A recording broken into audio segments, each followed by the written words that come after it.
Una sa ating mga balita, pinangunahan ni Pangulong Aquino ang special cabinet meeting kaugnay ng isinasagawang rehabilitasyon sa mga lugar na sinalanta ng bagyong Yolanda. Mag-iisang taon na ang nakalipas. Ayon kay PCOO Secretary Sunny Coloma, layon din ng pulong na ilatag ang mga prioridad na programa at proyekto sa Yolanda Master Plan para sa susunod na taon. Nag-uulat si Elena Luna mula sa Malacanang, live. Maraming salamat, Kirby. Ongoing pa rin ngayon ang meeting, partikular sa Aguinaldo State Dining Room ng Palasyo, ang special cabinet meeting na ipinatawag ngayong araw ni Pangulong Aquino. Tumatagal na ito, Kirby, ng 3 oras na nagsimula kaninang umaga. Alas 10 ng umaga, nagsimula ang special cabinet meeting na ipinatawag ni Pangulong Aquino ngayong araw. Nakasentro ang pagpupulong sa ginagawang rehabilitasyon sa mga lugar na nasalanta ng bagyong Yolanda. Sa Sabado, November 8, ang unang anibersaryo ng Super Typhoon. Sa muling pagsasama-sama ng official family ng Pangulo, sama-sama rin silang nanalangin.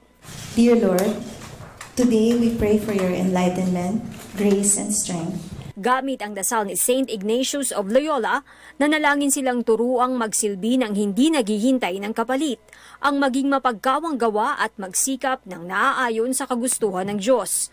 Dumalo rin sa special cabinet meeting si Vice President Jejomar Binay.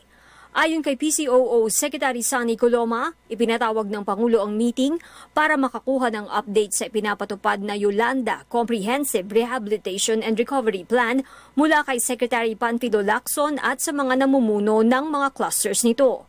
Si Binay bilang chairman ng HUDCC ang namumuno sa resettlement cluster. Sa bisa ng Administrative Order No. 44, inatasan ng Housing and Urban Development Coordinating Council o HUDCC na hawak ni Binay para maging lead agency sa gagawing one-stop shop para sa pagpapatayo ng mga permanenteng bahay sa mga lugar na naapektuhan ng bagyong Yolanda. Ang 4 pang clusters ng Yolanda Master Plan ay ang infrastructure, social services, livelihood at support. Ayon rin kay Secretary Coloma, layon din ni Pangulong Aquino na ilatag ang mga prioridad na programa at proyekto sa Master Plan para sa taong 2015. Noong kabilang Miyerkules, inaprubahan ni Pangulong Aquino ang Yolanda Master Plan. Nagkakalaga ito ng 167.9 billion pesos para sa rehabilitasyon ng 171 lungsod at munisipalidad sa 14 na lalawigan at 6 na rehiyon. Kirby, Build Back Better ang batayang prinsipyo ng Yolanda Rehabilitation Plan. Sa Biyernes ay nakatakdang maglahad sa publiko ng kanyang Yolanda Report si Rehabilitation Czar Panfilo Lacson.